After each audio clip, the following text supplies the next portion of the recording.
Hey, Ari here, leader of the race mixing revolution. Thanks for joining me in another video here. I wanted to make this video to talk about being childlike. This concept of being like a child even though you're not a child.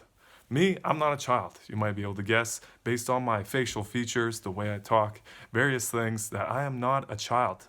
I'm a man of 25, almost 26 years old, and I have a lot to learn still. I'm still what a lot of people would consider very young, a very young person.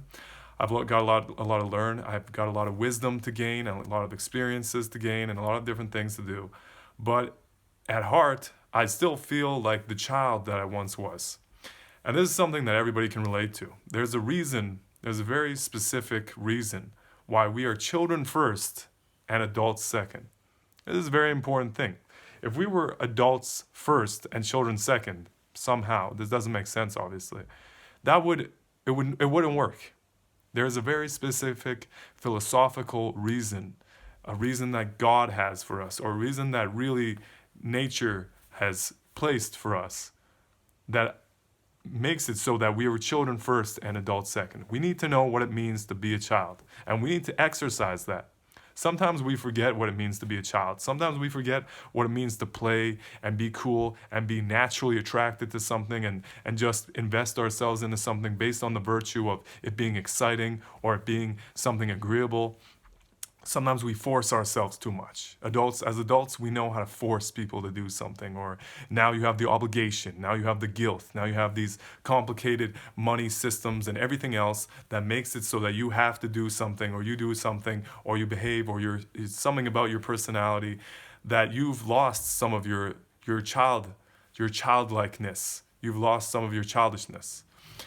And at the same time, we don't want to be too childish. Obviously, we judge people for being childish. We say, oh man, why are you so childish, or something like that. Those kind of terms have kind of gone out of our vocabulary a little bit in recent history, because we understand that people deserve to be childish. Once they get to a certain place where they work very hard, they've earned the right to be childish. You've earned the right to be childish. And so we judge people for that. We judge people for somebody's being childish or immature, even though they haven't earned the right for it. There's a lot of things that they should still be doing as an adult. There's a lot of responsibilities that they're neglecting, these kind of things. So don't be childish in those ways. That's an important thing to remember.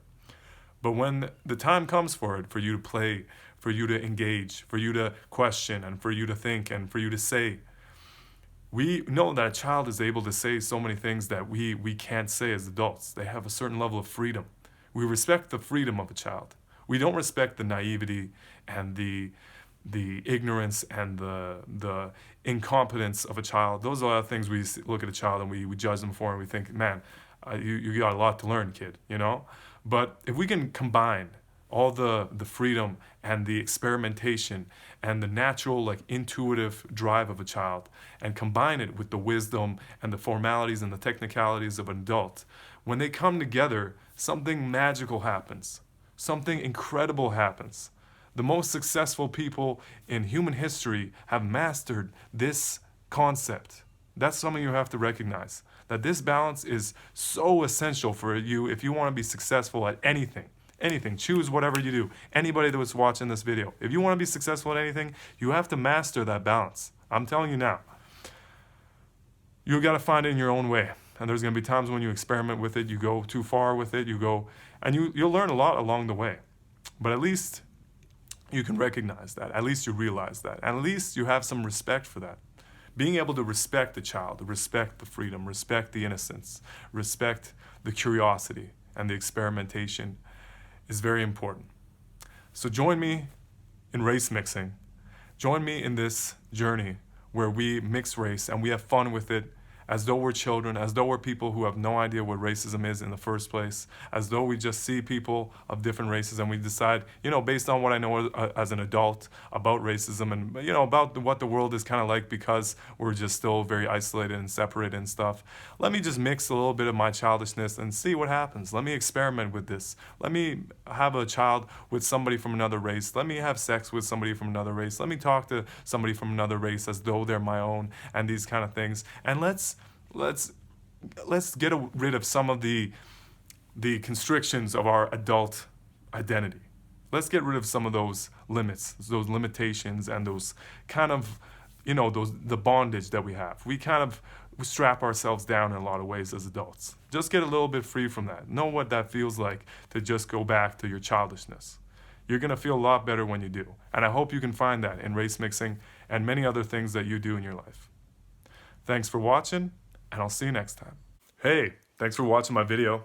Please give it a thumbs up, subscribe to my channel. I got a lot more videos coming out in the future.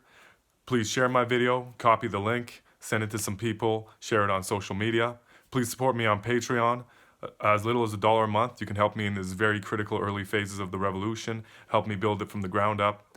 Please remember my words and take them with you into the future. And thanks for watching again. I'll see you next time.